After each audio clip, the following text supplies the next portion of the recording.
இணையவாசிகள் மத்தியில் திடீர்னு ட்ரெண்டான ஜிப்லி மோகம் இன்னும் குறையல.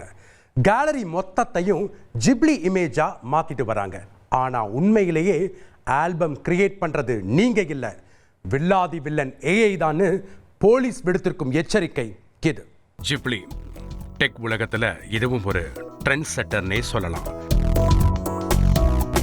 நம்மளோட கற்பனைகளை லைவா மாற்றுறதுன்னு யங்ஸ்டர்ஸ்ல தொடங்கி ஓல்ஸ்டர்ஸ் வரைக்கும் பலரும் இந்த வைபுக்குள்ள போனாங்க.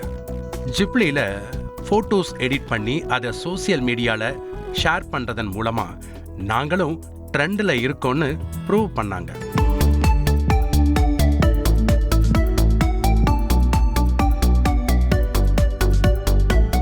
ஒரு காலத்துல ஃபில்டர் எஃபெக்ட்னாலேயே இன்ஸ்டாகிராம் ஃபேமஸ் ஆன மாதிரி இன்னைக்கு சாட் ஜிபிடிக்கு அதிகமான யூசர்ஸ் சம்பாதிச்சு கொடுத்திருக்கு ஜிப்லி.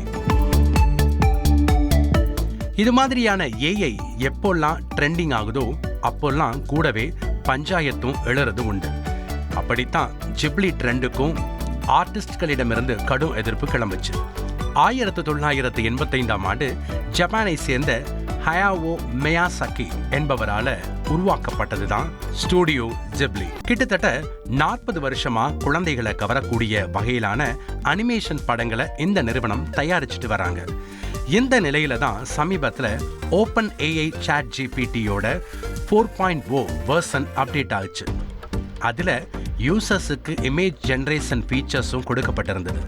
இந்த அரிய வாய்ப்பை பயன்படுத்திக்கிட்ட யூசர் அவங்க கேலரியில உள்ள புகைப்படங்களை சாட் ஜிபிடியில பகிர்ந்து இதை அப்படியே ஜிப்லியா மாற்றி கொடுங்கன்னு கேட்க ஆரம்பிச்சாங்க.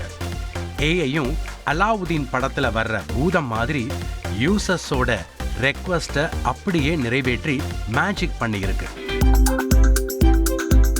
அதோட கண்டினியூஷனா தான் இந்த ஜிப்லி ட்ரெண்ட் உருவானது. ஆனா இது ஓவியர்களோட கலை படைப்பை திருடுறதா குற்றம் சாட்டின பலரும் சோசியல் மீடியாவில் ஸ்டாப் திஸ் ட்ரெண்ட்னு ஹேஷ்டாக் போட தொடங்கினாங்க.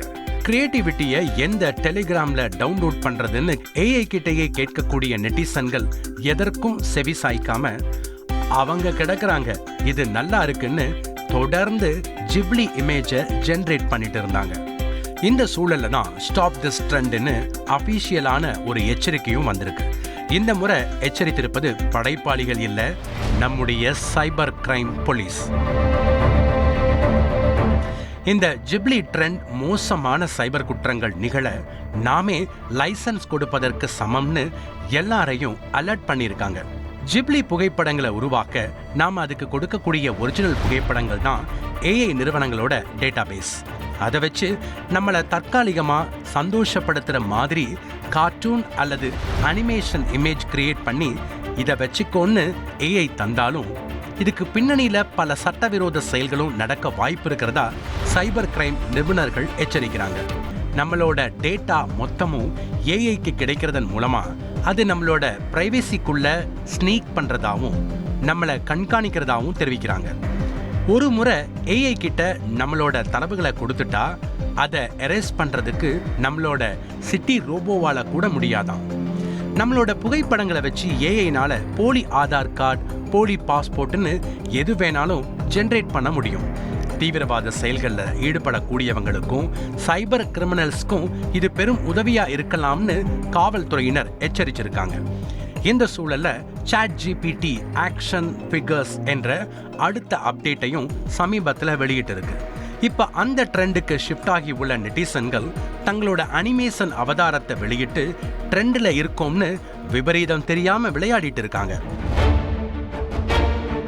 சில வருடங்களுக்கு முன்னாடியும் இப்படித்தான் 10 இயர்ஸ் சேலஞ்ச் போன்ற விளையாட்டு மூலமா பயனாளர்களோட தரவுகளை திருடி ஏஐக்கு அதன் மூலம் பயிற்சி கொடுத்ததா சொல்லப்படுது. அதன் காரணமா மக்கள் மிகுந்த எச்சரிக்கையோட இந்த டெக்னாலஜி பயன்படுத்தணும்னு காவல்துறையினர் வேண்டுகோள் விடுத்திருக்காங்க. செய்திகளை உடனுக்குடன் தெரிந்து கொள்ள உடனே சப்ஸ்கிரைப் பண்ணுங்க.